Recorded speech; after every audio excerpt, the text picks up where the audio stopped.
My name is Sagan, a certified financial planner. I specialize in helping NIL athletes on up to the professional athlete with financial planning. Today, I'm here to answer the question, what's if I'm a fringe player?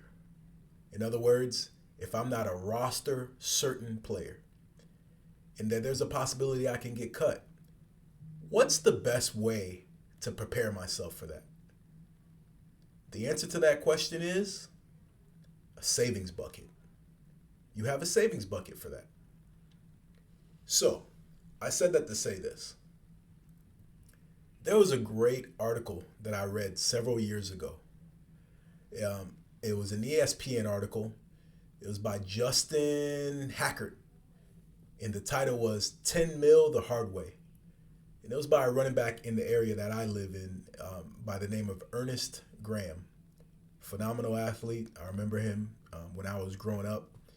And he was wonderful.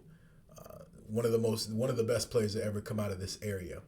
However, when it came time for him to leave college and transfer into the NFL, he came in as a free agent and he was cut. And you will notice in my videos, I don't like to put out bad information about anybody in particular, but I'm going to say this is a success story for Ernest Graham because the amount of work that he put into to get to where he got. With that being said, Ernest Graham fell into that category of, at one time, a fringe player, meaning he didn't know, he wasn't certain that he was going to make the roster. And one of the decisions that he said that he made that was a bad decision is that when he was ready to make that transition, he made a series of bad financial decisions. And number one being that when he threw a draft party, right? And he said the draft party cost him $17,000. Number one, I know it's hard to predict, but if you know that you don't have any money yet, there's no sense of spending it. And he would say that today. So I said it to say this. You're definitely not going to want to throw a big time party if you know that you're going to be in a situation where you're not a roster certain player. In that situation, I say that you start preparing now while you're an athlete in college, that you have a savings bucket that you have set aside that is for a period of time of your living expenses, right?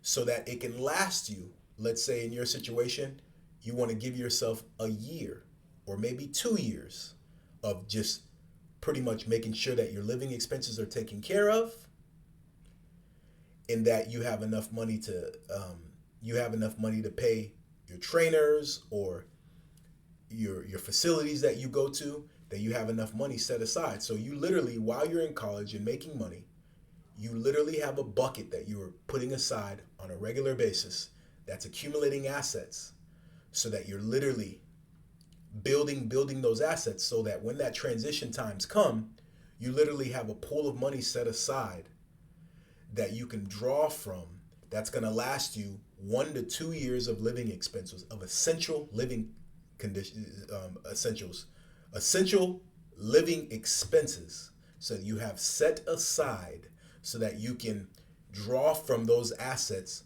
while you are in the process of trying to make a roster, right? So that's what you want to do. And then to close off, the reason why I brought up the Ernest Graham story, he actually made that success, but he struggled. So I highly encourage you to read that article, 10 Mil the Hard Way by Justin Hackert, about Ernest Graham, and how what he went through as a free agent to eventually signing a contract that was about $10 million. So again, this is Sagan Augustine with Jesurun Wealth Advisors. You can reach me by telephone 239-207-7910. Again, that's 239-207-7910. Or you can go on my website, www.jesurunwealth.com. Thank you. Have a good day.